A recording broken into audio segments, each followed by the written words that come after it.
sometimes I'm like, is this what doing drugs feels like? Like when I see in Juliet, no, I'm like, is this what drugs is like? Like I just leave like on a high. You know what I mean?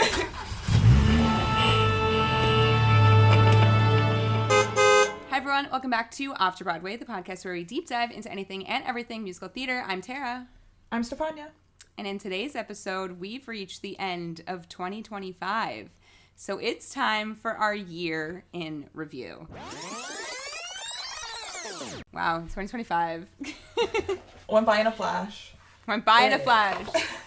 We were just talking about, you know, we were previously recording, but it won't make the episode, but we were just talking about like our evolution of this podcast and how we were like 24, 25 doing this, and now we're in our 30s. In our 30s. And like not much has changed, but also so much has changed. So yeah, it's been a ride. No, for sure. It's been a long time, but like a good long time. It's been fun. It's been great. I don't think there's ever been a moment, or like ever been like a serious moment where it's like, let's stop. I don't think. No, I was actually like thinking about this randomly to be like, wow, I think this could go on forever because like... Yeah, like how does this end?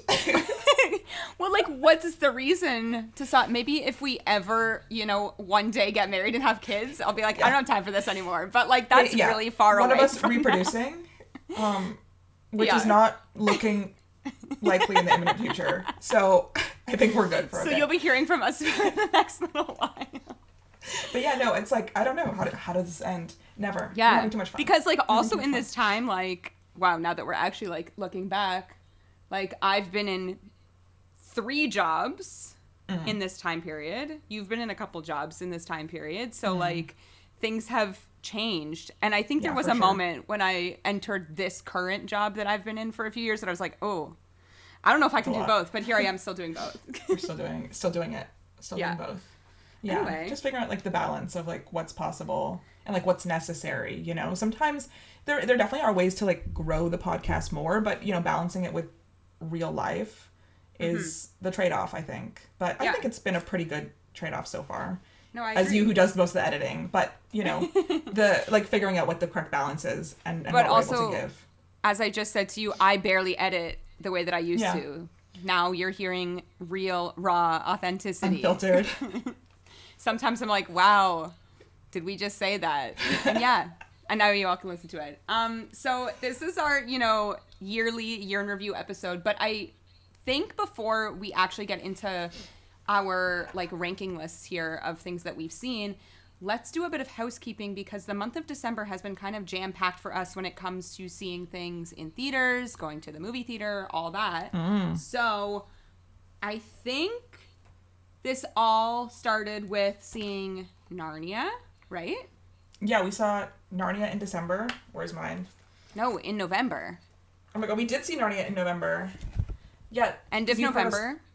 Yes, you heard us chat with Fiona and Matt, but you haven't heard our actual thoughts on Narnia, which we got to see a couple weeks later. Yeah. Which we both thought was really good. It's still playing on at Soul Pepper. It did January extend 4th, I think. Yes. January 4th. I think that's actually a different date than what we said if you listened to our Fiona and Matt episode, because at the time I don't think it had extended into the new year yet. So now it's extended into the new year. And then we kind of saw like a double whammy, almost back to back, of We Will Rock You and The Sound of Music. One was great and one was not so great.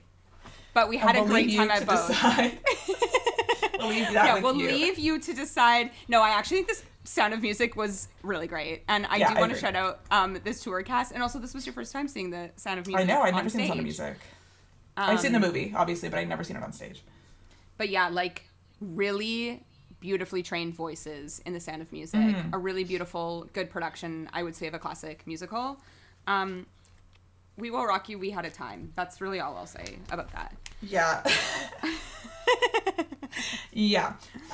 You can go read the Toronto Star's article if you're interested in, you know, the collective thoughts of the public here. I love the glow sticks. I had such a good time at the glow sticks. I mean, this brings me to a question. What show this year had the best use of Radio Gaga? Wow, it was just for one day. It was just for one day. I know. And that's probably, I think, the only time I'll be speaking about that show, but I know that it will be on your list. So it has to come up later during one of our superlative categories of the year because, anyway, we'll discuss when it comes up. And then we kind of capped off, I had one more thing that I saw this year, but we kind of capped off like our year with what we had been waiting for the entire year, which is the opening night of & Juliet here in Toronto. Yes. This still remains, I think, one of our favorite shows ever. And it's just like, sometimes I'm like, is this what doing drugs feels like? Like when I see & Juliet, no, I'm like, is this what drugs is like? Like I just leave like on a high. You know what I mean? Yes. And also on current episode record date, which is December 19th, I know 4 people that are there tonight, including my parents. So if we do get an intermission text from them, my parents love & Juliet, but they're so excited to see this cast. I will read their thoughts out loud. Please. What is the 60 plus audience saying about & Juliet? We need to know. Yes, it is like subscriber night right now. We're in the midst of like subscriber night, but I will say opening night was so fun. I don't have many of these, but it's fun that we have I know, with the little sticker. Yeah. Opening night. I love it. We also got to do the red carpet, which was really fun. And like this show will come up, I think, a bit later when we start talking about things, but I just want to say that like we have so many, I'll call them like podcast friends that are in this show. We've interviewed so many people that are in this cast, and getting to sit in a theater and watch these people literally leave everything on a stage was so fulfilling to me as a podcast host who's talked to them, but also as a theater lover. And I was just like crying the whole time because I was so proud. So it was like a very like proud friend from so far away. Yeah. But like, yeah, that's kind of what that felt like. I feel like you feel the same way on that. Yeah, I agree. I was sitting, we were not sitting together. I was sitting with a different friend who'd never seen & Juliet before. I don't even know how she felt about it. I think she is like much more... But we kind of knew that she wouldn't be as like obsessed with it as we are. Yes. But every time a person would come out, I would be like, oh, that's this person. We had like whispering like, oh, that's Julia. We had her on the podcast. Yeah. Oh, that's Brandon. That's our like original podcast best friend. You know? And also shout out to all of these actors who are so gracious to us, who are so like lovely to us as well. Cause I feel like, I don't know, anytime we see them at like an opening or a Mervish event or anything, they come up to us now to be like, oh my God, like so nice to see you guys. So it's very nice to be like in that community in such a small way, I would say. On the periphery. A little bit, but yes, I that's one of the best parts of doing this podcast is getting to meet so many cool people and get insight about them from the industry. And Juliet was almost not a culmination of that, but because we'd been fans of so many of these people for so long and had maybe gotten it on the ground floor. Like we had Brandon on in 2019, we had Vanessa Sears on in 2020, and you know, we've watched them. That was before both their Broadway debuts. We've watched their careers for years, and now to see them kind of like lead this show back in Toronto, it's like, we knew, we'd been there from the beginning. Yeah. No, I agree. It's very exciting. And then to finish, I think my year off, because I don't think we're seeing anything else in the next... I don't think so either. 10 days, but like, who knows? Mervish had a one night only from the rehearsal room with Ramin Karimloo and Hadley Fraser. This was so good.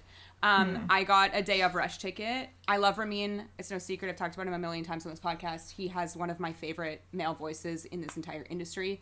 I also love Hadley Fraser. Les Mis 25th anniversary is where and Phantom 25th anniversary is where I heard of him for the first time. But like, I texted Steph and I was like, we're singing How Glory Goes in this show. Like, that's a crazy song. We're singing It All Fades Away. We're singing Sunset Boulevard. Like, it is hit after hit after hit from some of the greatest male voices. So great. So that's fun. I hope Mervish can continue to kind of do some little things here and there like that. It was on a Monday night, so the shows were dark. And it was packed. Even Ramin was saying this was a hometown show for him because he actually grew up in Richmond Hill, which was so funny. The amount of people from like his high school, Alexander Mackenzie, that were there. And his entire family had multiple rows. His brother, who was a cop in Toronto, was like heckling him from the back of the orchestra. It was amazing. He literally yelled at him being like, I'm missing hockey for this tonight. And he was like, that's my brother, everybody. It was so funny. That's cute. But he was saying that like normally they do these shows in, you know, smaller, more intimate spaces. But the Princess of Wales is a very large theater and it was sold out. So exciting stuff to do that. Anyway, and then finally, I guess before we get into our actual rankings here, our lists of everything, we say this every year, but we're going to continue to say it again. Thank you so much to all of the theater companies in Toronto and surrounding areas that continue to work with us, that, you know, gift us tickets so that we can review these shows. We are, I'll say this with like a lowercase, members of the press. It's, you know, the only reason that we are able to keep this podcast going and to see as many shows as we see is definitely thanks to all of these theater companies. So just a big blanket thank you to everybody who, you know, has reached out to us, who has, you know, answered any of our emails.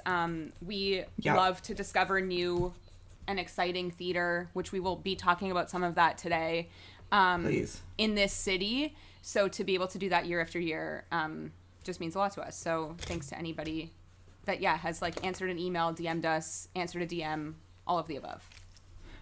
Yeah, I agree. People have been so kind to us at theater companies, you know, working with smaller theater companies, with tickets, with people's time. And it makes me so excited because it allows us really to kind of talk about more variety of theater and like matchmake with our audience to maybe the perfect show for them or something that they wouldn't have necessarily heard of, and kind of spread the word of things that, you know, you wouldn't necessarily see like huge advertisements for. But yeah, we're always also looking for new things. So if there's something interesting that we should be seeing, tell us. Shoot us an email. Shoot us a DM. Like, we might come. Send us a comment on TikTok, on Instagram, on YouTube. We're there to, you know, receive. So, okay, should we get into these lists? Yeah, I had a hard time with my list. This is a good year. I agree. I had a really hard time. Picking, like, top 3, let's say, of certain things was, I don't know, hard. I don't know if there was anything that, like, stood out crazily this year for me. There are a few things, but... Yeah, I would say the same show-wise. I had a really hard time, but then when I got to, like, performers, like, people, I was like, oh my god, like, there's so many individual people that I can speak Again, hard to narrow down. But, hard to narrow down. I feel like last year was, like, maybe a little more narrowed focus. We knew exactly, like, what we loved. There were so many, like Sunset Boulevard really stood out to us last year. Sunset Boulevard. No, it did. It was a crazy experience. And I think the year before was, like, Merrily, so we kind of, like, oh my god, we didn't even talk about that. I know, we saw the Merrily in production. Theaters. Yeah. I know. It was frustrating. Like, it was a frustrating experience, devastating because I mean, as everybody knows, like, we love that show so much. We had a transcendent experience in the Hudson Theater.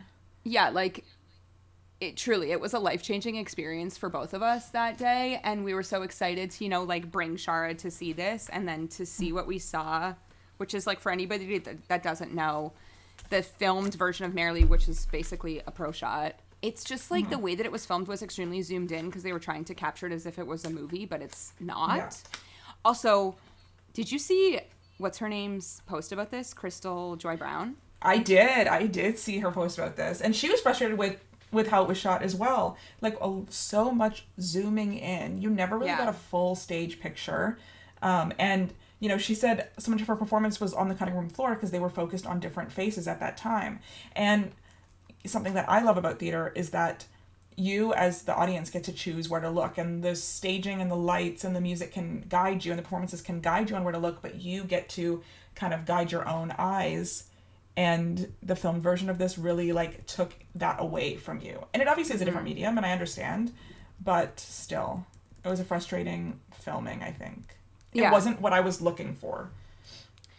Still cried, but, like, wasn't exactly what I was.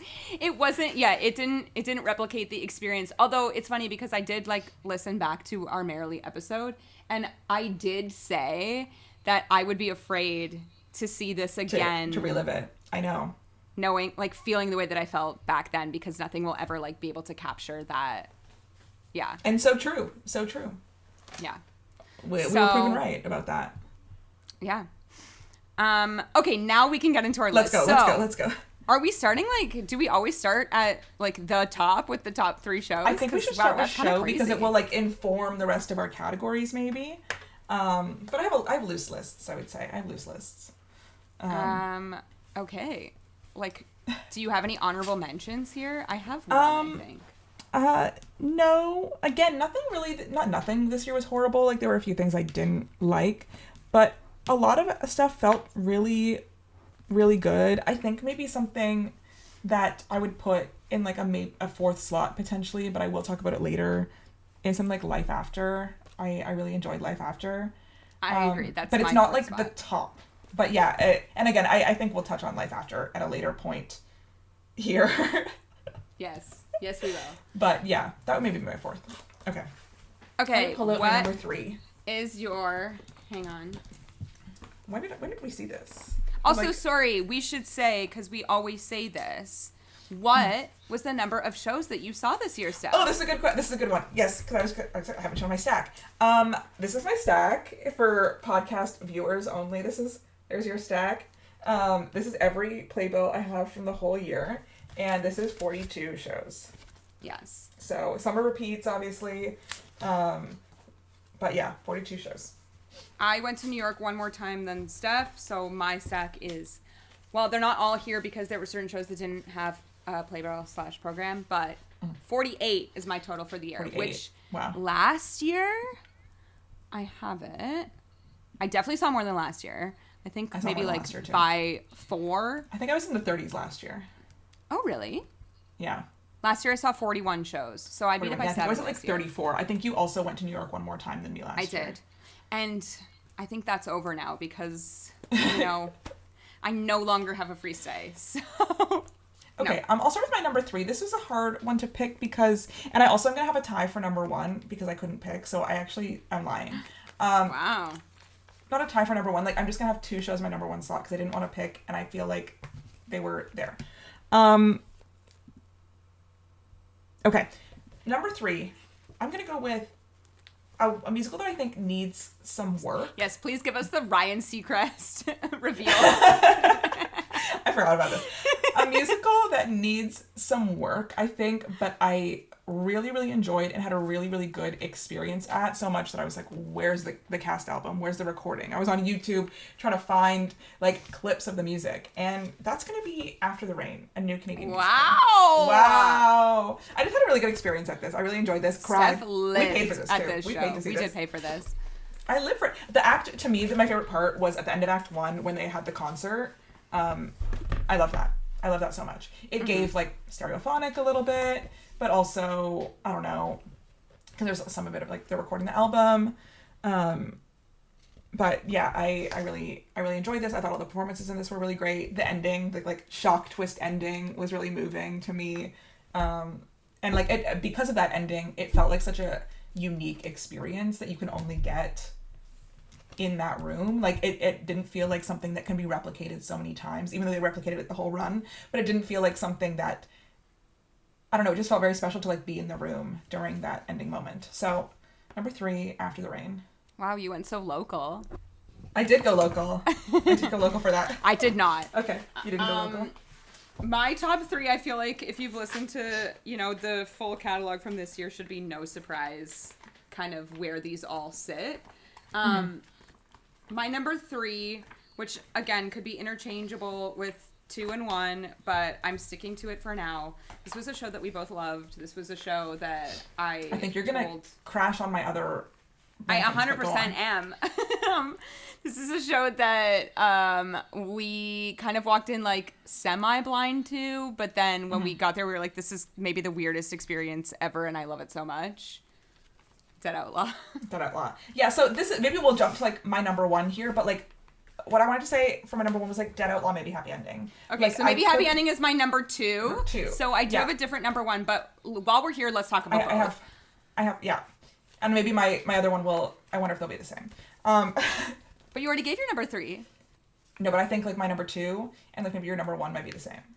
Oh, you're tying these two at I'm just tying number these. 1. I'm just tying Got these. it. Got it. Okay. I just can't pick, really. Yes. I'm giving it... It's a cheat, but... Yeah, I'm going 3-2 just because, like, again, crazy to say that about this, because if you listen to our Maybe Happy Ending episode, I like barely saw this show because of the obstruction. No, like, I know, but it was such a beautiful experience. Yeah, like another one that, actually no, I would love to see this again from a real seat, because I would just love to experience it in full, and I think it would emotionally hit me that much more. But like, what a stunning show. What a stunning like piece of music, like piece of text written in general. Obviously, it won Best Musical at the Tonys this year, so everybody else also felt the exact same way about this, but like, truly love this. I just think there's nothing like Dead Outlaw. Yeah, I agree. Like, literally nothing. And unique. Yeah. You're in a room that, like, not many people have been in also. Now everyone's seen this. Everyone has seen Maybe Happy Ending now, but Dead Outlaw, like, we were a moment there. in time. No one will ever see this again. Unless, of course, you've, like, listened to it on Audible, but, like... Yeah, it's available on Audible. But, yeah, like, to hear this music for the first time... Oh, my God, I felt so alive. good. Like, I felt alive. That's... It's so good. Yeah. To hear Jeb Brown come out and just... We were singing Dead Outlaw for the rest of the weekend. We were in New York.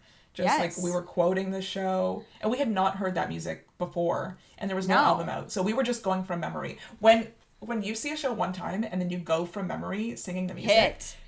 That's how you know something is good. Yeah, agreed. So we were singing Dead all weekend, and then we were singing Something from Nothing all weekend. Yes, we were doing just, like, obsessed. What is it? Natalie Wood Walt from Up to the Stars. And that too. Yeah. Okay, really so then my number one, I guess your number two, I actually do have visual representation because I've seen the show twice this year. I know, but not...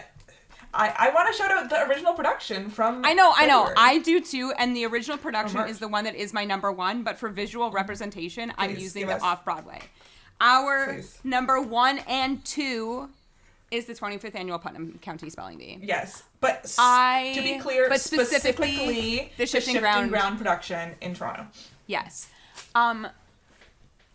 We were so obsessed with this when we saw it. This was also something that we saw so early in the year. Yeah. What was it, like February, March, something like that. It was very cold. It was very warm in that theater. We were at a like kind of community center theater that we've never been to before. That was like the first time we had seen a Shifting Ground production. They like gifted us tickets for that. They became a charity this year. I actually just read their like news article. I made a donation. I was moved. I was like, you can have $50 from me. Yes. Just was the amount, but I was like, you can have donation. And we are hoping to speak to, some of the members next year, just about, Shifting Ground in general, plus the shows that they choose. But we both were Spelling Bee newbies. I had like listened to the cast recording like a couple times, but it was never something that like, I don't know, I was obsessed with. I know that like so many people are obsessed with, like to the point that like you were sitting beside me when a certain word was spelled and I gasped. You were like, this happens every day. It's a big word. It's a big word. But the show, like the Toronto production and cast aside, this show is so good. It's so smart. The scripting is amazing. The music is amazing. But then to, add in the heart of these young Toronto performers, like I was so moved by the end of it. And it like immediately became the best thing I think I saw this year, which is crazy. No, I agree. It was truly a highlight of the year because it was a surprise too. Like, we went in, we'd heard good things about Shifting Ground, we'd heard good things about Spelling Bee. It's, it's William Finn music, who, we love falsettos. I love A New Brain. Like, this music is, I'm a fan of William Finn. And then to see this show done so well, directed so well, acted, performed so well, like with just homegrown talent, I was obsessed. Yeah, agree. Loved it so much. And then I did see it off Broadway. I also loved that production. I texted you after I saw this and I was like, excuse me, Kevin McHale, why have you never done theater like this before? Because what's he doing? What a star. He's so good. Philippe Arroyo, love you so much, is in this. We have Jasmine Amy Rogers in this. Like, it's a really fun cast. Lily Cooper is so good. Justin Cooley, like, really good. Spelling Bee, I think, is on until April, but I could see it extending further. They could also, I'm sure, swap it in and out with, like, so many different people. But it's just such a, like, heartwarming and, like, beautiful show at the end of the day, and I really, really love Spelling Bee. So, my number 1. Yes. I'm with you. I love that show. I would recommend that show, and I would recommend Shifting Ground. Like I'm after seeing that, I felt like I'll see anything they do. I was excited by what they put together, and I would see anything they do. And then we got to see Ride the Cyclone later this year, which was also great. Yeah. I don't know if anything will match the high of Spelling Bee, but like, you know, I after seeing that, I was like, they've got me. I'm in the bag for Shifting Ground. Yeah. Okay, moving on to our next category, which is it best repeat? Sure, yeah, best repeat. You Do we have know, 3, or are we just like picking one, or are we just chatting? Like, I think this is more loose. I think I have number one, but like we've seen, if you've listened to this podcast over the course of however many years we've been doing this, Steph and I love a repeat. I love a repeat. See things. I would say like my standard for musicals in general is like 2 times. If it's possible. good, If it's good. even if it's like fine, I'll see it twice. If it's really bad, I never need to return. But No. if it's like mediocre, I'm like, yeah, sure, I'll go see it again. So this was a year of 3-peat, 4-peat, 5-peat, 6-peat, I would say. 6-peat. For me specifically, 6-peat. 6-peat. And Juliet. 6-peat. That was my 5-peat, and Juliet. And Juliet, now that I've seen and Juliet 5 times, it ties Hamilton as my most seen show. I think No, it's that's about a lot. It ties Hamilton. 6 is still ahead of it. 6 is but your it ties most seen, Hamilton yeah. I think at 5 times. based on, you know, the run of and Juliet that's currently on till May in Toronto, It's going to creep up. It's going to get there. But I also think it's going to extend because, like, I've looked at the Royal Alex and it's kind of wide open. I think it will extend at least until the summer. Anyway, I think it's going to beat Wicked, which is 9. You think it's going to be Wicked? Because it's just like here, it's at home. Yeah, I can see, I mean, if we see it once a month till May, December, It's going to be well, May. starting December, January, it's going to be May. January, February, March, April, May, that's 5 times, 5 more times. So I'll be up That to would 10. be 11 for me. Literally, after we saw it on opening, you said to me, and I kind of said the same thing. It was like, should we go back this week? Like, I'm ready. When did we go back? Tuesday night. Yeah, I'm ready to go back again. We're waiting for that Boxing Day sale. Waiting for that Boxing Day sale to see if, like, when to go back again. I want them to do a sing-along, which I spoke about at length. Yeah, because in previous years, they've done the Mervish Boxing Day sales, like, buy one, get one for $1. So, yeah. Fingers crossed. If anybody from the Mervish team is... Oh, actually, this will come out after Boxing Day. Boxing Day. So, well, maybe... Never mind. That wasn't my number one, though, but I saw Anne Juliet again this year. I know what your number one is. I'm pulling that out, too. What else did I see this year that was a repeat? Oh, you know what we saw this year that was a repeat? Where are you? Oh, Mary. Oh, Mary was a repeat. We saw Life After twice this year. Yeah. Within like 2 weeks. So it doesn't count as a repeat when it was 2 weeks later. Yes. It does. A Strange Loop. It was a new production, but a repeat that we'd seen before. I didn't even pull that. Wait, where is Titanic we saw in January after seeing it in December. That was a repeat. Titanic started our year off. We paid for tickets to sit second row to go see Titanic. It was good. It was worth it. It was great. But yeah, I'm ready to show our best repeat. Hang on. I'm trying to find it. Find it. We have multiple. I know. Our best repeat? Comet. Great comment. Natasha, you know what we had not talked about, though, because when we talked about this last year, it was at Crows. We have not talked about it at Mervish, other than, you know, like our episode with Haley Gillis. But we sat on the stage. I know. For the first time, which was crazy. We sat in the balcony the second time, and then you went back for another time, and you were rear orchestra. Yeah, we were like rear orchestra. Yeah. Me and my mom. I wanted to make sure my mom saw it because I thought she would love it, and she did. What a show. This also, like, began our Nothing like it. George Chris reign in Toronto. I know. The man has opened 3 back-to-back shows. I've seen him 5 times. I've seen him 5 times this year. And George, we want to talk to you next year, which we already talked to you about last week. You told him that at the red carpet. You're like, George. And he said yes. So now this is public, so we're going to hold you to that. He's a nice man. He's a very nice man. He's very nice. He's very nice. Looking directly into his eyes is very intimidating. But it's he's so scary. So nice. Clip this. Show him this. It's so intense. It's so intense. It is so intense. Natasha Beer and the Great Comet of 1812. Just it's just a ride from beginning to end. It's the so music, the staging that Chris Abraham put together, and then in this bigger space at the Royal Alex, it just felt so much fun. And I don't know, it's just such a great experience. If you ever get a chance to see Great Comet not here, you gotta go. Yeah, it was playing in the UK this year. It was like a kind of weird, like grungy gray production of Comet. Yeah, it was really different aesthetically. But then I know that it like kind of pops up like across different states in the US. So yeah, if it ever comes to a city near you, like go. It's so weird and amazing and we love it. So Comet. Okay, next surprise of the year. Okay, I do actually have some honorable mentions for surprise of the year. Yeah, some of these I've already talked about already, but yes, surprise of the year. Go on, give us your honorable mentions. Okay, I also feel like I have 10 million tabs open right now, and I'm trying to have this screen open while also looking through my playbills while also opening my list. Like, it's so crazy. Okay, my honorable mention, which you just spoke about, After the Rain. This was a surprise for me as well. Yeah. So, loved that. Another surprise honorable mention, Slave Play. We were surprised. Because I can't even just like, I can't say more than that. We were surprised. Yeah, another one, like After the Rain, was a surprise for me because, again, hadn't even seen anything at Tarragon, didn't know what to expect, enjoyed myself so much. That was another one. It's a nice space there too. Yes, it was really beautiful. Another one that was a surprise that I'll just talk about because we already talked about. 25th Annual Platinum County Spelling Bee at Shifting Ground. Like, just did not know what to expect and was surprised at how much I enjoyed myself. And it was really like just one of the highlights of the year.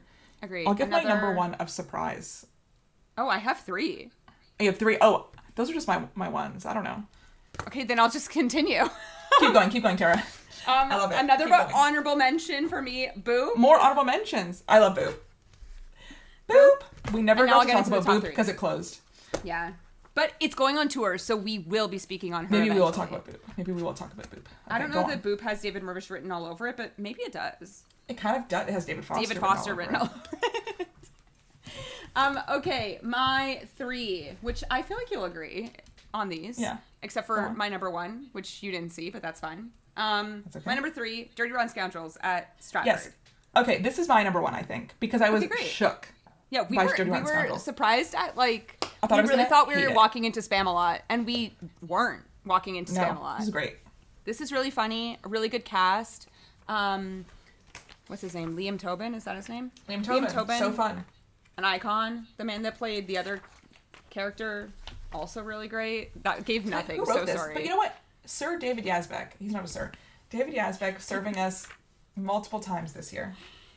Yes, truly. We probably talked about that, like, on our episode when we went to go see this. David Yazbek always serving us, to be honest.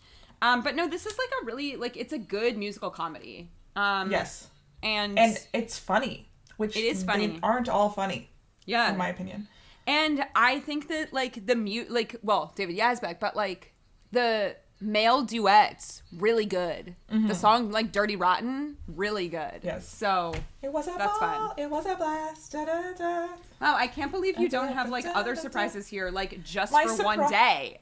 No, just for one day is coming. We will address just for one day. You know what category that's in for me. I know. No, another surprise for us this year. This is my number 2, Telltale Harbor. Okay. A great surprise. Yeah, it was good. I loved this so unexpectedly. Everyone I talked to about this was like, it was bad. And I was like, wait, we just gave it like an hour and a half, like, rave on the podcast. My parents really liked it. What was bad about it? It was great. No, like, people our age who we've spoken to about this, Ryan from TikTok that we were chatting with at Tick Tick Boom, not good. My friend Ariana, who's a subscriber, she said it wasn't good. I loved this. It was 8 out of 10. Loved it. But yeah, we came here and gave it a rave. And everyone I've spoken to in real life, our age, everyone I've spoken to in real life, our age, was like, not good. I'm sorry. I understand that it was You don't like fun? You don't like musical comedy? I understand that it was written for, like, our parents, but, like, I loved it. You know, like from the bar to the church to the bar to the church. That was funny. Some of the music was really good. Wow, I should have put this in my list. It was so heartwarming. Living what was a Lie. That song? Yes. Maybe it's Moonlight. Maybe it's Moonshine. Maybe it's Moonlight. You. No, wait, that other one that he sings, the doctor. Tell me why. That's Living a Lie. That's like that's like the bridge of Living a Lie. I love that part. I'll like fast forward to that part in Living a Lie. So good. They're all wrong. Everyone's wrong. Alan Doyle, what a star. No, my actual number one of the year, which like I was surprised, but I shouldn't have been surprised because everybody that saw it was like, this is unbelievable. One of Us is Social Club. My God, what a show. I loved this so much. This actually has David Murphy written all over it, except I don't think that we have like well, it would be a tour. I was going to say, I don't know that we have the like correct, I'm sure there's people that could play the instruments that these people play, but it just like felt it's a really specific casting. Really specific. Very specific casting, very specific like style of music to play. Style. The performances were like out of this world on this show, and I also was like, I got a rush ticket the morning of, late too, at like after box office open. I was in the second row. Like, literally loved this. Like, I messaged Steph immediately after this being like, this is one of the best things I've seen this year. Like, it was so good. And it didn't make our list when we went to New York in April because, you know, you have to make some time. And after I saw it, I was devastated that it didn't, because I know that, like, you would love this. I would have loved it. The music is, so, like, your mom would love this. My mom, I love how you're thinking of Anna. Your mom would love this. But it's just I think she would. I agree. And we've talked about this before, but there's something about, like, playing live music in a show that is so captivating. But the reason that Steph would love this is the choreography is beyond stunning. I mean, these are some of my favorite people. Justin Peck, Patricia Delgado, married couple doing choreography. Yeah. There's an incredible sequence of like when a character is, you know, leaving where they live, and it's like, it's a stunning piece of choreography, and I think about it all the time. So I loved this so much. So, and I don't think it's going anywhere. I think it's like doing well on Broadway. So like, get yourself to One of Us Social Club. It's an easy rush ticket. It's always on TKTS, and it's going on tour. So go. Is it the Schoenfeld? Is that where this is? It's at the Schoenfeld, yeah. Schoenfeld. Well, I should go because I accidentally stamped my Broadway up close passport on the did. Schoenfeld, but then I've never been. So great. I need to stamp that. Okay, next. Great. Emotional? Or should we go to cast recording and then go to emotional?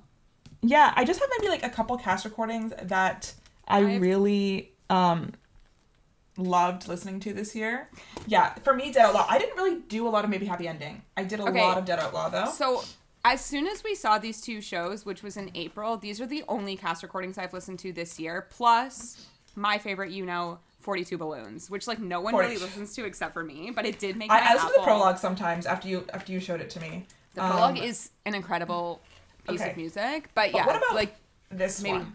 Oh, what about this say one? I didn't. I didn't. Death Becomes Her is sorry, that was Death Becomes Her. Sorry, yeah, we just started singing. Death Becomes Her was also a really great cast recording. A really good listen all the way through. Yeah. Another one. These are all Broadway. Another one that I kind of became a little obsessed with specific tracks. Do you have a guess? Did we see it? We did see it. I became obsessed with some specific tracks. Why look around the corner? Specifically that song. Wait, what's his solo song? What's his solo song? Like his like Michael Bublé inspired track. What is the song? I will put a clip in this episode of you during our Tony Awards episode only singing Boob. The girl I thought I knew. Turns out somebody drew her. I'm also getting delirious, which is why I keep singing. It's like the girl is something. I thought I drew her, something like that. The girl I thought I knew. Turns out somebody drew her. I forgot that. Wow, it's so good. It will be also in our bloopers, but like Steph. She knocks me out. Steph was obsessed with Boob. I think that's such a good after line. We saw it, she the girl so obsessed with the cast recording. I was really obsessed with that. Another cast album. It's kind of a concept album from a few years ago that I listened to frequently. Not this. Telltale Harbor. I went home. We saw a show on Saturday night, and then we saw this on Sunday night, and I slept over. Yeah. And so when we finally departed, when I finally said goodbye to you after a full like 24 hours together, I from the subway sent you a screenshot of me listening to this. Yeah. And also, I don't even have a playbill for this. Listening Talia. to Ride the Cyclone. Talia from Ride the Cyclone. Wow. I forgot about that too. Talia from Ride the Cyclone. That was actually, I mean, should we have a list of like best moments in shows? Because I don't know if Ride the Cyclone would make like top. Oh, that's good. Yeah. But like Talia in Ride the Cyclone. Yeah. Was amazing. That whole, like, I don't know. Also, we said this off the mic, but we'll say this now. But Steph and I hung out at least 48 times together this year. Not 48. Sorry, 42. No, 40 times. Because we see most of this together. Yeah. I was like, this stack represents us hanging out. I know. It's crazy. A visual representation. We do see each other outside of this podcast as well. We do hang out outside of this. But, like, we also sit here and record sometimes for hours. And, like, before and after we're recording, we're talking to each other. We haven't really watched TV as much together this year as we did last time. I know. Or in previous years. Except for, you know, we have watched The Summer I Turned Pretty. We did do The Summer I Turned Pretty every week. But, yeah, there was a time when we were seeing, like, maybe 2 or 3 shows in 1 week. And I saw you for 7 days in a row. So. I know. That's friendship, guys. It is friendship. It's a lot, guys. A visual representation of every time we hung out this year. This stack in the middle of playbills is us like seeing each other for like 5 days straight, sleeping next to each other, like doing our makeup next to each other, like getting ourselves to a rush line. Like that's dedication. That was sometimes the only time we would separate. Would be we'd be in separate rush lines. That's so true. Isn't that? Wow. It's gotten a little bit unhinged in the final episode of the year, I think, but that's okay. That's fine. It always ends up this way. Any other, pick out one song? Actually, okay. I will. Another song that I will pick out from a cast recording. New York, from Two Strangers Carry a Cake Across New York. What a song. What a great song. I haven't even talked about the show at all because it didn't really, like, make my long list here. But, like, this is really fun. This is really good. Yeah. And I think that if you're listening to this podcast and you're wondering if you should go see it, because I do think that they need word of mouth viewership. So it's really sweet. Sam Tutty is so cute. So that's all you need to know. I'm going to shout out a moment, even though we're going to touch upon it in Tearjerkers if we're like doing moments in shows. During Life After, when they started painting the office, like I'll think about that for the rest of my life. And, like, what a moment. What a moment in a show. Yeah, like, I'll get to that. I know, it's coming. It's coming. I'm just thinking of, like, specific moments in shows. Wow. No, okay. Let's move on to another category, because things I'm thinking of, like, I have found ways to highlight. Okay, great. So do you want to go to most emotional? Yeah, let's go to most emotional. Like, okay. Let's go. I'll start with my number 3. Okay. For most emotional. And I don't think this will surprise you. Maybe it'll surprise the audience. We did talk about this. Why did I cry for 2.5 hours straight? Watching Just for One Day. I lost my mind just for one day. Why? Like, was I okay? I'm going to flash back and put in a clip from our Just for One Day episode when Steph was contemplating what she should rate this musical. Please enjoy. I'm going to go. Wow, this is really hard. I swear to God, if you give this an 8, like I'm shutting this. No, I'm not giving it an 8. I'm between a 6 and a 7. I cried for 2 hours. 7 out of 10 Concords. Okay. I just the lights went out, the band started playing, and I lost it. And immediately I looked over and said, "What are you doing?" And I could not get a grip. For the whole Please know that this is a bad show. No, it's not good. It was better than We Will Rock You. So it was better than We Will Rock You. Best use of Radio Gaga. But I went listen to some of the mashups because the cast album's like pretty good. Yeah, I could not get a hold of myself. And also note that the red carpet photo we posted on Instagram was taken after the show. So like I went home and I had like Didn't you say that your mom was like, what happened? What happened to you? Because I was wearing like makeup, obviously, and then I cried like streaks in my makeup and it came off. I looked crazy. Yes, the red carpet photo was taken after the show and I looked crazy Did I not pull my Just for One Day? I was trying to find, you know who I was obsessed with? The guy that, was he the songwriter? He had like dark hair. He had an amazing voice. Oh, he played like Mig or something? Midge. What is Midge. it? Midge. I Midge love Ure. He was so good. He had an His incredible voice was great. Everyone's voice was good in this. Yeah, everyone's voice was good in this. I just the show like itself was like not for me, but I'm with you. However, no, I actually think the show was for you. Bob I Geldof think was there. specifically not for me, but was for you. Anyway, I sobbed. Okay, what's your number 3? Okay, my number 3, I like just had her, but where is she? My number 3, this is a basic answer, but it is kind of what I said at the top of this episode, and it has to be Anne Juliet. Anne Juliet, just for like personal reasons. Just because like this was the first time. I always cry in this show when we're singing That's the Way It Is, but this was the first time that I was like so emotional throughout, just because I was so proud. So I had to put it at number 3. Yeah. No, it's I a have good really answer. nothing else to say other than that. It's a good answer. Yeah, I started crying at That's the Way It Is and then didn't stop till the end. You know, I don't know if it always gets me at the end, but when she goes up in the balcony, I was unwell. I was like, why am I crying to Katy Perry right now? Like, no, flashback. I was crying to Perfect. Like, what? You're crying to Perfect. I know, I was crying to Perfect too. I was like, I don't even like this song. Yeah, it did feel like an emotional experience. I even teared up during Teenage Dream Break Free. Like, I don't know what was wrong with me. It's funny, like, I was sitting there, we weren't sitting together. We were like sitting not even near each other. So I was like scream for people as they came out. Like, same. I was giving entrance applause, but like no one around me was doing this. So I was just like, woo, and Brandon comes out, I'm like, what? Alcide was like, doesn't care. She's like, please, this is embarrassing. Yeah, I know. Okay, my number 2, another show I really cried at. And these aren't, I mean, it is sad a little bit, this show. This isn't a super sad show. I have to shout out Just in Time. Wow. Because I really cried. Remember me crying to Mac? Remember me crying at Just in Time? Yes.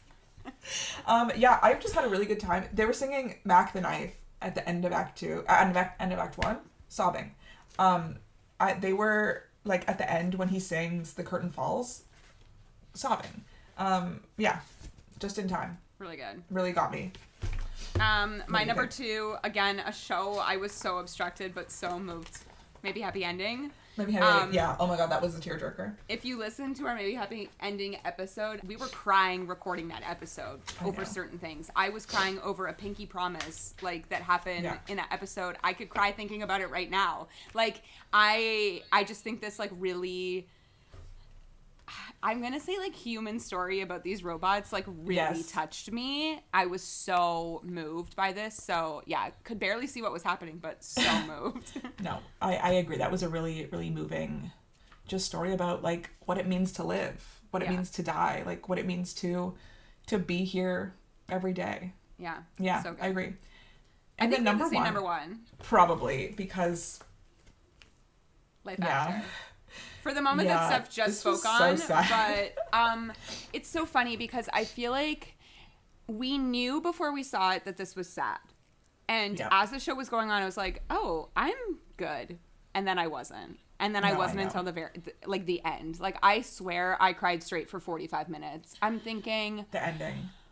I'm thinking Jake Epstein talking to Julia Pulo on the bed about the hair clips. Julia Pulo, like, telling the story about, you know, her best friend's dad. And, like, I don't know, it's just, like, a really good, well, I'm gonna cry now, like, exploration of grief. Like, yeah, really good. And how it's, like, a little bit weird and complicated. Yeah. And we talked to Britta again this year, you know, past guest of the podcast, current guest of podcasts. Like, she's been here with us along the ride too. Love her. And, you know, we specifically talked to her about that moment that Steph was talking about, the painting. I think you had complimented her, I'll put the clip in this episode as well, on how confident it is to have such a long period of silence and trust your audience to be with you that whole time. And it's so true. We're just watching these 3 women painting a wall, and you're hearing their sobs, and it broke me. Like, broke. I've always, for as long as I've been a composer, like, held true that I think, like, silence is such a powerful storyteller, and it's one that I try to employ a little bit, especially because I write pretty dense stuff. Like, I don't usually give the audience time to even think or clap we're brief. Just shoot out the cannon. And then it just happened really organically in the room this one day.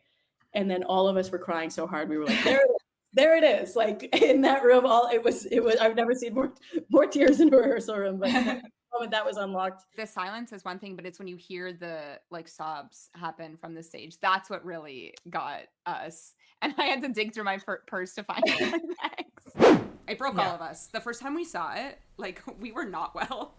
I know. And then we like literally got it like on a plane the next day. We did. Right? Yeah. Was that the same week? It was, yeah. It was. Yeah, we saw it on Tuesday and then we got on a plane the Wednesday morning. Yes, agree. Just you have the father dies and you have these 3 women, 2 sisters and their mom, kind of all processing the loss of their father or husband in a different way and having to, explore those emotions in a different way. And then other people like not knowing how to react or trying to help, but not really knowing what to do. And I don't know, it just felt very like raw, honestly. Yeah. So yeah, Life After, probably number 1 tearjerker. I mean, it's about like a death in the family. Yeah. So shout out to Britta. We still don't know like what's the life of this show, but if it ever does come back around anywhere, like go see it. It's worth seeing for sure. Yeah, for sure. Wow, that really just like took us mood down. We were really unhinged. I know, it took us out. It took us out. Are we at performance of the year already? I think so. I have a bajillion people on this list. I know, there's like a lot of people. I'm just like looking at my little list. Yeah. Yeah. Okay. Yeah. Okay. Why don't you start and then I'll come and I'll hop in. I can do 3. I can do 3 top performances. Okay. My number 3. Okay. I'm going to speak about this person for 2 shows I saw them in this year. We love him so much, but I do think that his performance that was nominated for a Tony was one of the best performances I saw this year, and that is Taylor Trench. So I'm for Floyd Collins because we were obsessed with him and Floyd Collins, but then I saw Bat Boy at New York City Center in November, and what an unhinged performance from Taylor Trench. The makeup, iconic. It was so good. I'd never seen Bat Boy before. I never listened to Bat Boy really, but like this is really a cult classic fan favorite musical. Actually, I think. Yeah. Don't quote me on this, but I think if anyone is in the backlog and listened to our cult classic musical episodes, I do think we did reference Bat Boy. I don't think we talked about it that much, but I think we referenced it. This is a Lawrence O'Keefe score. I would say this is like pretty on the same vein as like Heathers in terms of like musicalness. But he was amazing in this. But like really Taylor's performance in Floyd Collins was a performance I would have been sad to miss this year, I think. Yes, I agree. He was really, really great. And that truly felt like the heart of the show. And also, the audience's kind of way into this story. It felt like, as an audience who we're relating to, is this Taylor Trench character. Yeah, 100%. Okay. You're number 3. Okay. I think I'm like live switching right now. Yeah, I know. We're just vibing. My number 3, I'm going to shout out a person who we saw 3 times this year. But I'm also going to shout out a whole ensemble. And the person I'm going to shout out is... I know who it is. I think. Do you? I don't know. I don't know. Do you? No. We saw multiple people 3 times this year. I know. I'm going to shout out Misha Sharivkar. It's who I thought. I know. Who we saw 3 times this year. Which is a lot. Come on, computer, do it. I know. We're a fan. Oh, no. Oh, there it's going. We saw him in 25th Annual Putnam County Spelling Bee. We then saw him in Ride the Cyclone. And we saw him in Tick, Tick, Boom. Doing just, I don't know, such great work. Vastly different performances as well. Yes. Just it's about to get funny. Weird. Ride the Cyclone. It's about to get weird. That was weird. Wow, I forgot about that. Just like his physicality, the voice, just so funny, great performer. And then on top of that, like, have to shout out the entire ensemble of 25th Annual Putnam County Spelling Bee, Dora Award-winning ensemble this year, an independent theater company won it. To, hang on, I'm opening the I don't link. have the playbill. Pull it up. I have the link. Shout out to Berkeley Silverman, who played Olive. Ben Ridd, who played Leaf Coney Bear. Diana Del Rosario, who played Mitch Mahoney, who I also think was in Tick Tick Boom. Was in Tick Tick Boom. Like my number one, Jameson Mosher for William Barfey. So good in this. No, I was really obsessed with Misha like for the entirety of this year. And just recently like found his TikTok, so we should follow him. Who else was in here? Misha played Chip. We had Nam Nguyen, who played Douglas. I think that's like the vice principal. Then Olivia Daniels, who was Rona, the teacher.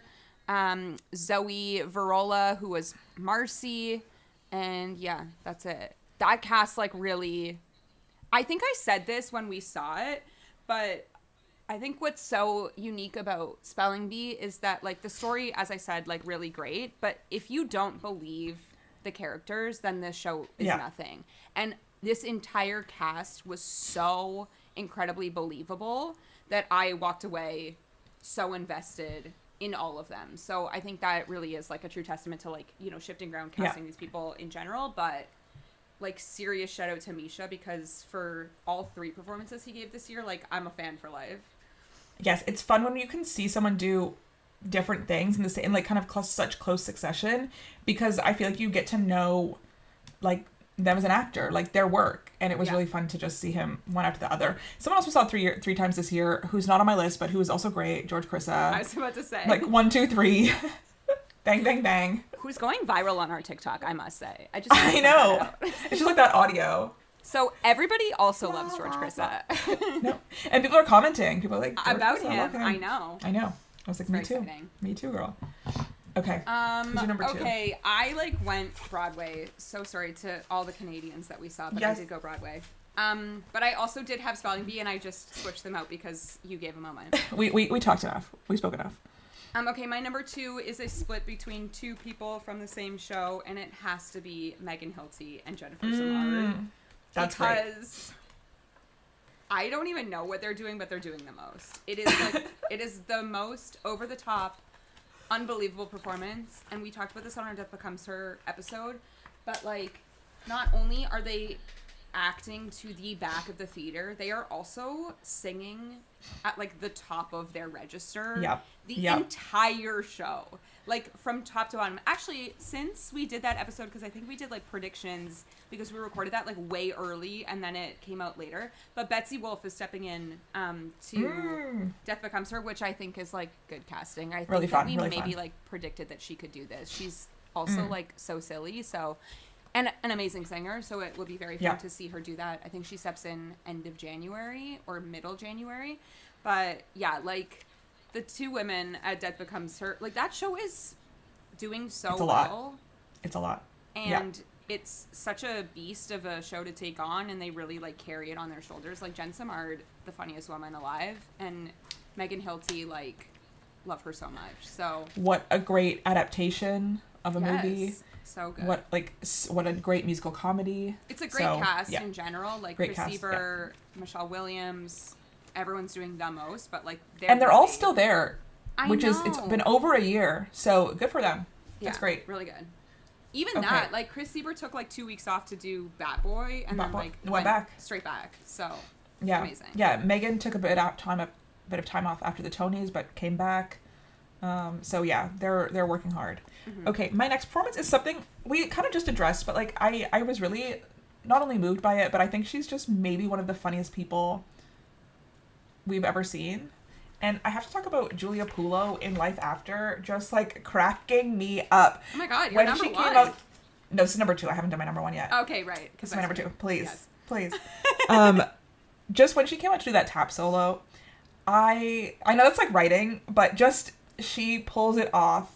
She's such a funny performer. She's so, like, I don't know, she's so endearing to watch, and she can do silly things and just like, you know, make your heart swell. Like she's kind of a bit of the comedic relief of the show, being our main character's best friend, but then she comes in and kind of does this really like emotional, but also like this emotional monologue, but also still making you feel like this is a young teenager, you know. It just felt so authentic. And you know, having seen her in 6, doing, again, something so different. You can see her in Robin Hood right now at the Winter Garden. So, yeah, I just think she's such a great, like, talent that we have here. And her in Life After was one of my favorite parts. Just, like, so memorable. I agree. And even talking to her last year, I'm like, oh, she's so down to earth and humble.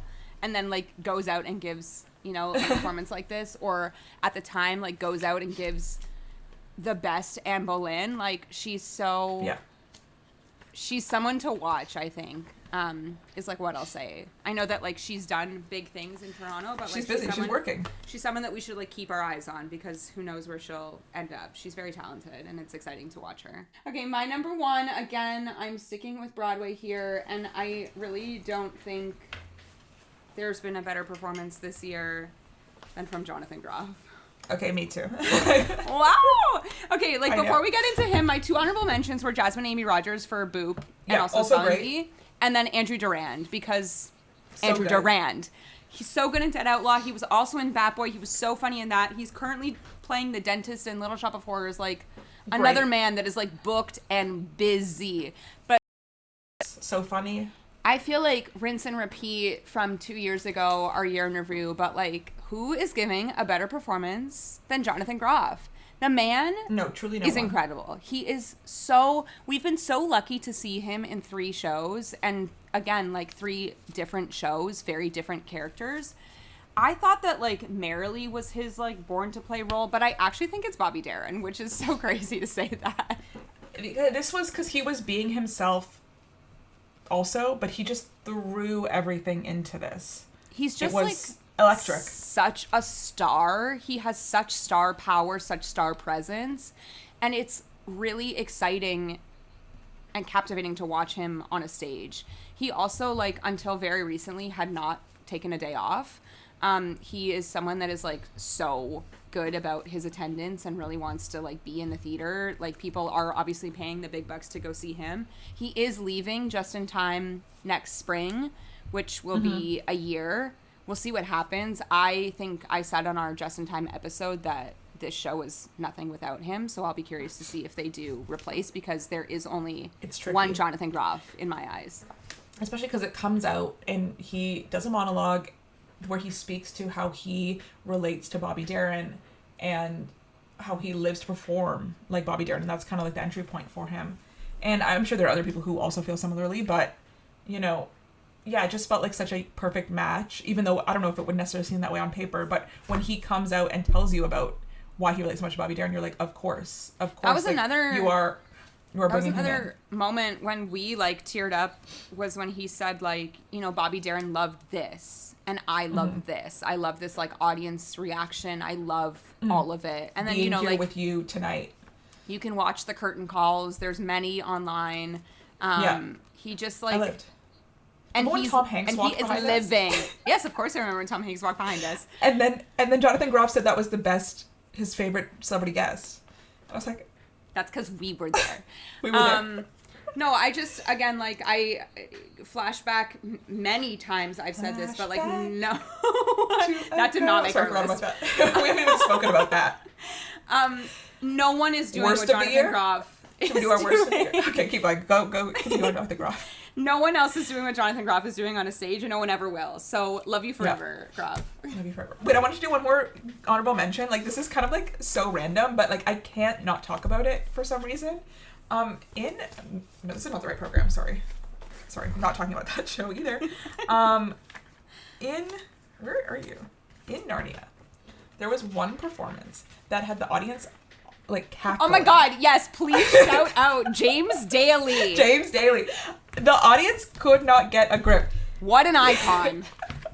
I loved him so much in this. He was just so funny. Playing the mouse. Characters. Playing the mouse. He's playing a mouse, and he's also playing, like, some kind of crow or raven, and sometimes both at once fighting with each other. The audience could not get enough of this. He was so good. Wow. And also it's because he's, like, gigantic, especially compared to everyone else on the stage who is, like, kind of short. He's, like, significantly taller, and to watch him be this mouse and, like, switching between voices and just, especially, you know, and it was just so funny. The kids in the audience losing it, and just thinking about seeing him last year in La Cage aux Folles, Yes. One of my favorites from last year, which I spoke about at length. Just, I don't know. He was great. He was great in Narnia. So I really enjoyed Narnia, but like that was probably a highlight. That was the best part of that show for me. For sure. I want to listen to that cast album, which is coming out in January. They said. Yes. I mean, another like honorable mention. I did mention Jasmine Amy Rogers, but also what's his name? Ainsley Melham. Ainsley Melham from Boop. What a cutie. So good. Really good. So good. Anybody else that had like, you know, a standout? I mean, the entire cast of Comet could also be on this list. Yeah, for sure. A repeat, but yes, they expanded the cast this time, but yeah, loved and you know what? While we're here, like, shout out again to Cola Scola.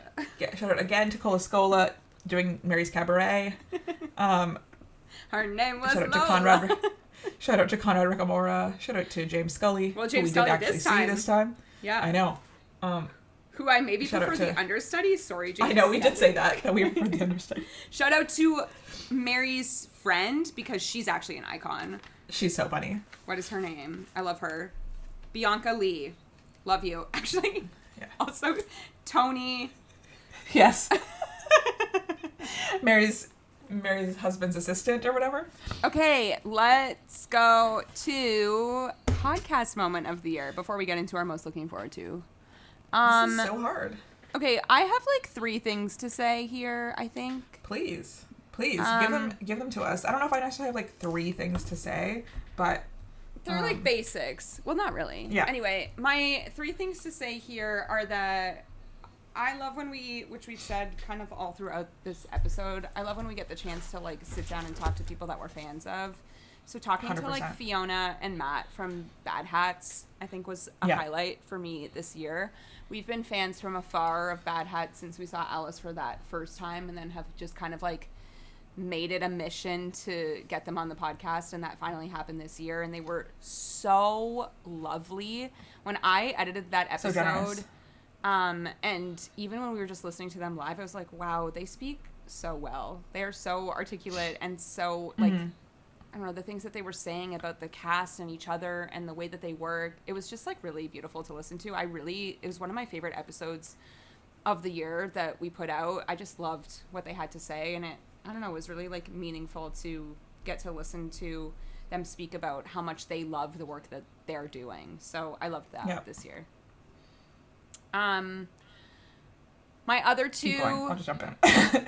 My other 2, I said this also at the beginning of the episode, but we got to be on the red carpet for Anne Juliet, and just to, you know, be able to do that and speak to some of these people that we've been fans of for a while and kind of share how much the show means to us and how excited we were to get to see, you know, them perform in it, like meant a lot to me. And then the last thing, and I'll say, which I think was like maybe one of the biggest things that happened to us this year, we got our first New York tickets this year, seeing Floyd Collins, which I really hustled on email, but also at the same time, you were really hustling on email to be gifted tickets to one of the most, I think, prestigious theaters at the Lincoln Center in the city for a show like Floyd Collins, which I'm not sure that we would have seen otherwise, because Lincoln Center doesn't really do rush tickets. We're committed to the discount. Tickets when we're in New York. I think towards the end of the run they were doing TKTS, but we saw this quite early in the run. So at the time it was on TKTS, and the only way to like see it if you didn't want to pay full price was to win the lottery. So to, you know, get to, and that was my first time in the Lincoln Center, so that was like very special to me. But to see that show with like that cast and like kind of be recognized as like press in New York was very exciting. For Broadway specifically, to me. So I agree. That was pretty cool. I agree. This year. Love that. I want to shout out our sweaters that we're wearing. How we even acknowledge them. Shout out to Jeff. This is like a Jeff original, our merch. We only have 2. Just like these are 2 of a kind. Something kind of random, but when we went to Stratford and we did our Savor and Sip trail. Oh my god! And that was so fun. I hustled for that one. You did hustle for that one. I forgot about that. But just kind of, you know, doing, you know, expanding our social media presence, maybe just kind of, you know, seeing where else we can take this a little bit and what else we can promote. You know, we love to like guide people to different theaters and different shows and kind of give insight into what they might enjoy. But it's like, okay, if I'm going to Stratford, what else can I be doing? And figuring out how to, you know, do other things within the community and in the area. And we had so much fun on our rainy day in Stratford. Everyone also that was trail. participating in the trail was like so kind. So all the lovely. store owners. Yes. Like, everyone was so like lovely and nice and like so excited to like see people come in and like choose their local shop to, you know, redeem their trail. 100%. And if Destination Stratford is listening, like, we'd love to do an overnight stay next year. I know. So, maybe January we need to start emailing. Yeah. So we can see a couple shows. We've said this previously, but, like, we will be returning to Stratford next year. I don't know that we'll be seeing Something Rotten, even though I did see you put it on the list. Well, it's there. But maybe we'll see a Shakespeare or Shakespeare. Another play that's playing. Well, does this move us into what we're looking forward to in the next year? I think it does. Like, to that category. Here's I'm going to put more Excel. Yeah, so while we're in this category, I have a few things written down here. I think to kick this right off, one of the most exciting things that I'm looking forward to this year is the Off Mirvish Kimberly Akimbo, which is in January. We are big Louise Petrie fans on this podcast. We're also big Tess Bender fans on this podcast. 100%. So to see both of them in a show again together, because they did Comet this year as well, is very exciting. You have not seen Kimberly Akimbo yet. No, so I'm I've never excited seen for it. you to see this. I'm excited to hear these songs again. And yeah, that's very soon in the new year. We are taking January off again this year, and I don't know off the top of my head when Kimberly Akimbo runs till, but we will be doing an episode on it. It's currently at time of episode record playing in Montreal. So yes, or maybe it just ended, but yeah, it's coming to Toronto in January at the CAA Theatre. Yes, so that's one thing for sure. Let me look up when it's going to be here. It's playing until February 8th. So we'll see. We might have to we'll see what happens. Play around. Move some Either around. way, there's gonna be an episode on Kimberly Akimbo. Whether it's closed or not, we'll see what happens. We'll see when we get to February. Okay, so for me, something that's most anticipated, as I said earlier, I'll see anything Shifting Ground Collective does. So I want to talk about the Drowsy Chaperone that they're putting on this March. Yeah. Really excited for that. Hoping we get a chance to chat with some of the creative team, which is like a reminder on my to-do list to kind of reach back out because we had talked previously, but now it's time to get something in the schedule. Yeah. But yeah, I've loved everything I've seen from them so far, so I'm really looking forward to the Drowsy Chaperone. Agree. Something else I'm looking forward to, a show that I saw in November said that there's a cast recording coming out. The Chess cast recording. Wow. I know that, like, I probably like this show more than, like, the critics like this show, but also, like, Chess is incredibly flawed, and I think we just need to accept that and not, like, think too much about it. We don't need to fix it anymore. I could have put Nicholas Christopher in my performance of the year because, my God, but I cannot wait to hear his endgame on a cast recording. I also want to, on December 19th, put it on the record that Hannah Cruz will get a Tony nomination. Wow, Hannah Cruz. Fact-checked me in May. But I will be speaking on this again in February when we do our Way Too Early. But I just want to put that on the record now so that I can, like, you know, clip this later is what I'll say. Wow. So you want people to know. Okay, something Broadway that I'm looking forward to. Cat's the Jellicle Ball coming back. We did not get to see it. We did not make it to New York when it played previously. So Cat's the Jellicle Ball is maybe top of list if we head back to New York. Also, Phantom, like, Masquerade has extended, so... I know. But yeah. Can we pay $300 for that? There's like, cheaper tickets now. That? Cancellation tickets. $170. Okay, but we have to be there on the day. No, online. Okay, well, we have to look into that. But you know, I don't know if I'm willing to pay like that. So, I would pay $170 to go see Masquerade. I was like upset when I didn't. When I was in New York, I was in the rush line for Two Strangers, and there was two girls that were in front of me that had paid full price to see Just in Time and full price to see Masquerade. And I was like, wow. But like committed. I have one else. In Toronto, something that I've been looking forward to is at Coal Mine Dance Nation. Like I I want to go. It's in April to May, and I'm really looking forward to that. They're working with Rock Bottom Movement, which is a dance company I've seen perform before that I like a lot. So I'm excited about Dance Nation at Coal Mine. Yeah. The last thing I'll say is that next year we're going to hit our 200th episode, which is crazy. That is crazy.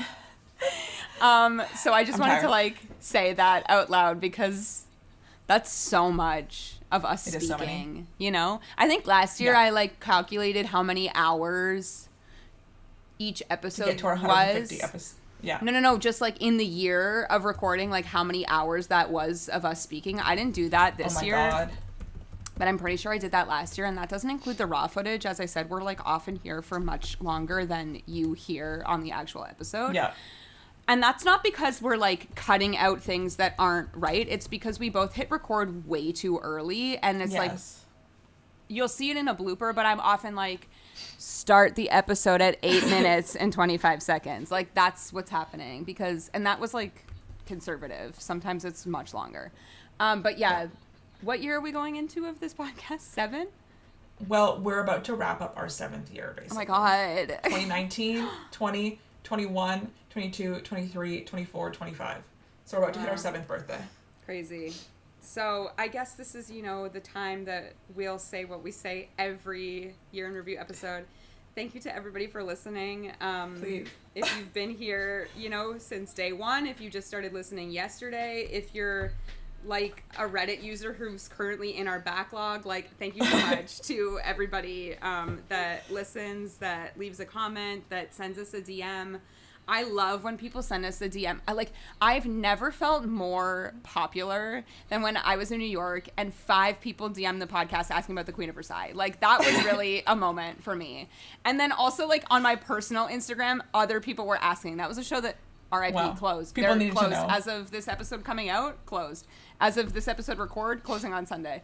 Wow. So that's like, I think that's when it becomes so fun is when we're like in the moment seeing something and someone's asking for a review. I know Steph is like very active on Reddit, like often. I am on the Reddit. I'm definitely lurking most of the time, but I'll respond. I'll chime in if I see something that I want to talk about. Yeah, so we like to do those things. Again, I think as I said at the beginning of the episode, like it's fun to be part of the Toronto and surrounding areas theater community. You know what else we did this year, which was fun on Reddit? We were the Rush Report for one day. That was fun. Yeah, I was there, just like writing the Rush Steph Report. was That updating as fun. I was the Rush Report. Like I was walking we were around running selling around. beers. I was putting Band-Aids on at the Maybe Happy Ending line because I really thought I needed to serve fashion.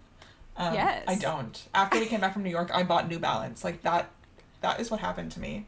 That's age. And when we went to Just in Time, she was in a sneaker. So like I was in like Nike like sneakers, my plain shoes. I was like, it's fine. Well, we had to stand. I wasn't gonna change back to my Converse. I know.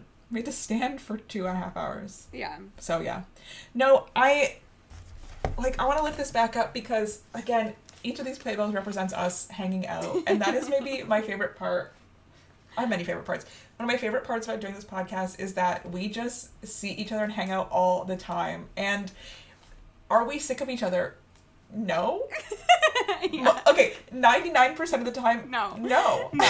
We're not. It's actually like it's pretty crazy. I think like wow, this is gonna sound like so cheesy, but like it's very rare, I think, to like find someone that has extremely similar interests to you in like so many aspects of life. I know. This is like only one thing that we're like super interested in, and it happens to be like a huge part of both of our lives.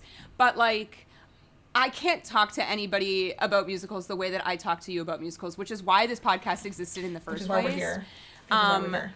Because no one like understands. But I will say I also want to like shout out, which I've never done before, but I do want to shout out the people that I work with in the real life, because they are also so supportive of this podcast. And when Steph came to my place of work, was literally a local celebrity. I felt like I was a celebrity. Oh, yes. Oh. Thumbs up. Oh!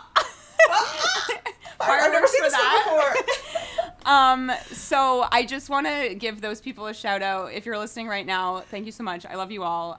But just the like support, and I've become like the resident theater person in my place of work, which is so hard to believe, I know.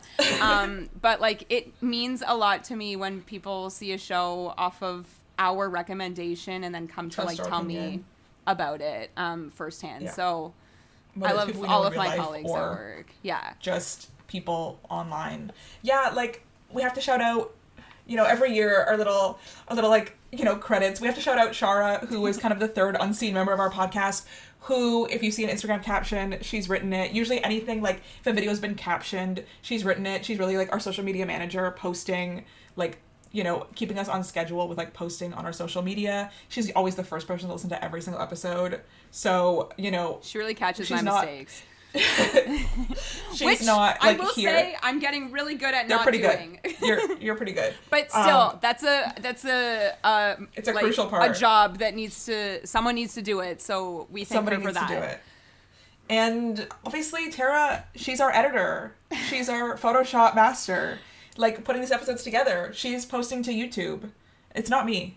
Okay, I'm here for silly, goofy fun. If you want to chat on social media, I'm here. Reddit. On Reddit, on TikTok, I'm here. But yeah, Tara's the one really like editing all our videos together. She's dealing with the like back end Spotify upload, YouTube upload. Oh my God, we get an email from Spotify every day for copyright claims. Like, please. She's dealing with the copyright claims.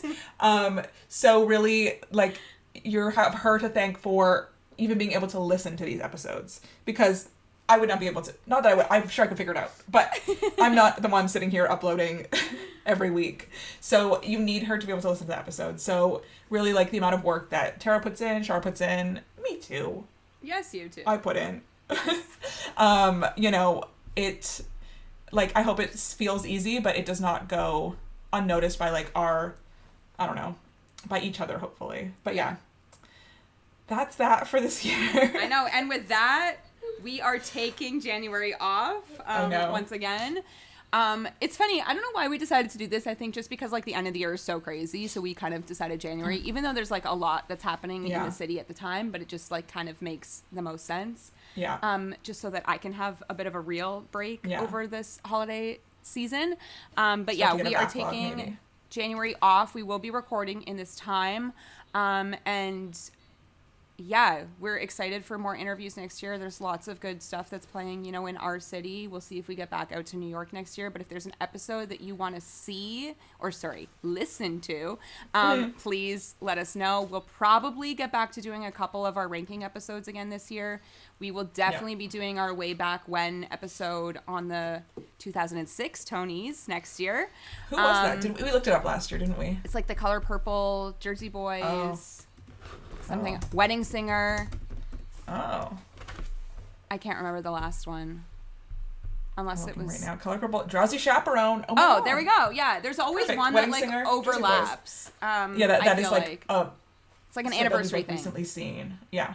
Exactly. So we'll be doing that, and then we will be kicking off, you know, next year with our Way Too Early Tony nominations in February. And man, I don't even know what that episode is going to be, because there's like 4 new it's a weird musicals. Season. That's it. It's a really weird so season. We'll see what happens. Hopefully between now and when we record that episode, like a show or two will be announced, but we'll see what happens. But yeah, so that is, you know, our year in review. Again, thank you again to every theater company in this city, that in this province basically, that has worked with us, and we cannot wait to continue this working relationship next year and beyond. And yeah, thank you again to everybody that's listened to us this year, last year, the year before, since 2019, and hopefully in the future. If you want to go back and listen to our backlog of episodes, you can do that by subscribing to our podcast anywhere you listen to podcasts. You can also watch us on YouTube. Don't forget to subscribe and leave us a comment. You can follow us on Instagram at Off to Broadway Podcast with a number 2, or on TikTok at Off to Broadway. Leave us a comment. Say what you want to see from us. Yeah. I don't know. We're open. Yeah. And I guess Happy New Year. I know. We won't see you. See you next year. February, but yeah. I mean, I'll see you, but see everyone else next year. I'll see you probably like on Sunday, but see you all next year. See you all next year. Bye.